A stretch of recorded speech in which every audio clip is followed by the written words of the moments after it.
나는 대한민국 예비역병장이다. 안녕하십니까?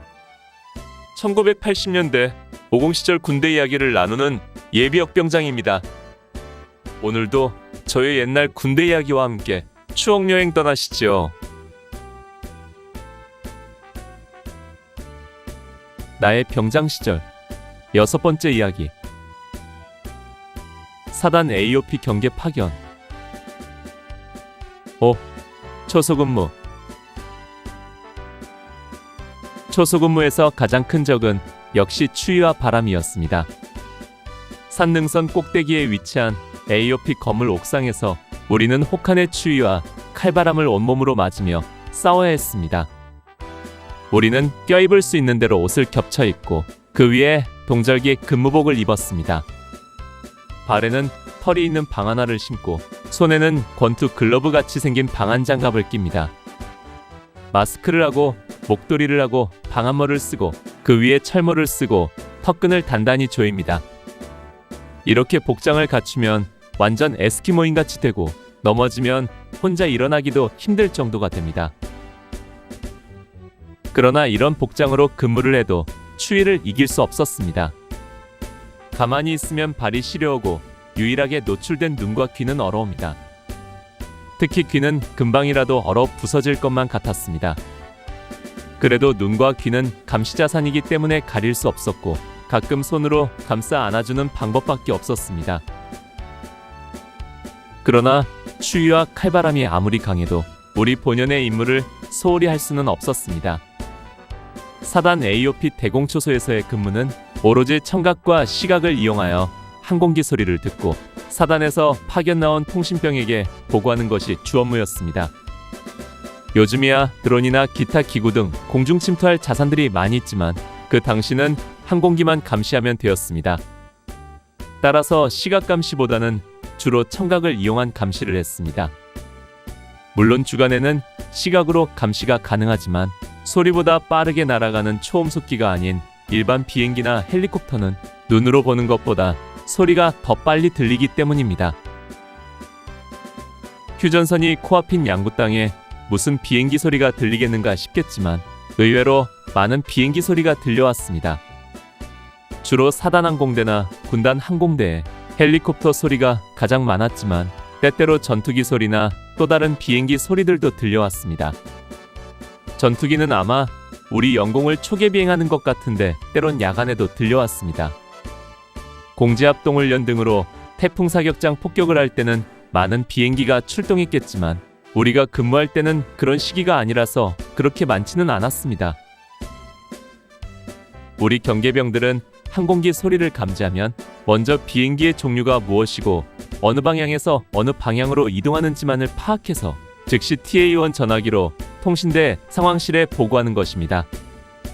비행기 종류도 자세히 파악하는 것이 아니라 전투기인지 정찰기인지 헬리콥터인지 정도만 파악하면 되었습니다. 비행기 소리가 들리면 그 소리로 종류를 파악하고 이동 방향이 파악되면 즉시 전화기를 돌려 통신병이 받으면 상황을 보고합니다. 큰소리 박쥐 한 마리 9시 방향에서 3시 방향으로 이동 중. 이상. 잠자리 한 마리 6시 방향에서 9시 방향으로 이동 중. 이상. 큰소리 박쥐는 전투기나 폭격기를 말하고 작은 소리 박쥐는 오원기나 오투기 같은 소형 정찰기 등을 지칭하는 용어였습니다. 잠자리는 헬리콥터를 말하는 것이었지요. 방향은 정북방을 12시로 보고 시계 숫자판의 방향을 기준으로 보고를 합니다.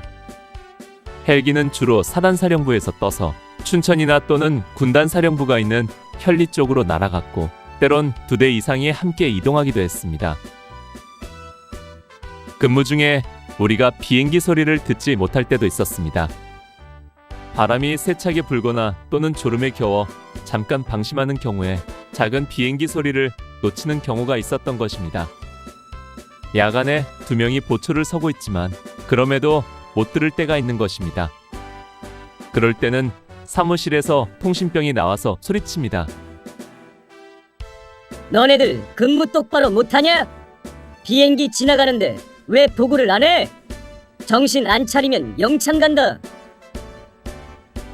계급장이나 명찰도 없이 복장도 제대로 갖추지 않은 통신병들은 병장이든 상병이든 가리지 않고 반말을 했습니다. 사단사령부에서 근무한다는 것 하나만으로 그들은 완전 갑이었습니다. 나도 그들처럼 논산군번이었기에 내 명찰을 보면 내가 자기들보다 고참인 것을 알 터인데, 그러나 그들은 막무가내였습니다. 사실 항공기가 운행되는 정보는 우리보다 통신대가 먼저 알고 있었습니다. 사단 AOP는 9.15고지 AOP와 화천 북방의 백암산 AOP와 계속 통신하며 정보를 공유하고 있었기 때문입니다. 그들은 레이더 감시망을 통해 얻은 정보가 있기 때문에 모든 항공기의 운행을 손바닥 들여다보듯 알고 있었던 것입니다. 따라서 우리 관측 지역으로 지나가는 항공기를 우리가 보고하지 않으면 역으로 근무태만을 지적했던 것입니다.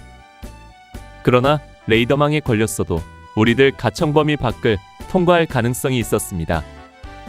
그럼에도 불구하고 그럴 가능성은 전혀 고려하지 않고 우리에게 책임을 돌리는 것입니다. 어쨌거나 힘없는 우리들은 그들이 뭐라 해도 찍소리할 수 없었습니다. 사실 사단 AOP에서 가장 경계해야 할 진짜 감시 대상은 앞서 말한 것처럼 북한에서 날아올지도 모르는 AN2기라는 소련제 소형 수송기였습니다. 소련에서 제작한 이 다목적 소형 수송기는 이때도 이미 한물간 구형 항공기였는데, 문제는 이 항공기에 10여 명을 태우고 레이더에 잡히지 않는 저고도로 날아와 침투한다는 것입니다. 따라서 이 AN2기의 침투는 대공초소 근무를 통해 감시하는 것이 최상의 방법이었던 것입니다. 그 당시 우리는 적전술 교육 시간을 통해 북한의 전술 전략을 배웠습니다. 이때 중점적으로 가르친 것은 북한은 10만여 명의 특수 침투 부대를 양성하였으며 AN2기를 이용하여 은밀하게 후방에 침투시킬 것이라는 것을 가장 많이 강조하고 있었습니다. 특히 우리 사단 AOP가 있는 곳은 북한에서 날아온 AN2기가 8호를 거쳐 월명리 계곡으로 저속 저공 비행을 하여 넘어올 가능성이 가장 많은 위치였던 것입니다. 이런 이유로 우리들이 긴장의 끈을 놓지 않고 경계태세를 갖추게 하기 위해 통신대에서 이미 파악하고 있는 아군 쪽 항공기 운행에 대하여도 우리가 제대로 파악하지 못하면 질책을 했던 것 같습니다. 그러나 바람 소리 때문이거나 또는 우리의 가청 범위 밖에서 이동하기 때문에 진짜 소리를 듣지 못했을 경우까지 질책을 받을 때는 억울하기도 했습니다. 아무튼 경계에 실패한 군인은 용서받지 못한다는 군대 명언처럼 혹시라도 우리가 근무하는 동안 경계에 실패했다는 불명예를 당하지 않기 위해 귀를 쫑긋 세우고 바람 소리 사이에서 작은 비행기 소리 하나라도 놓치지 않으려고 애썼습니다.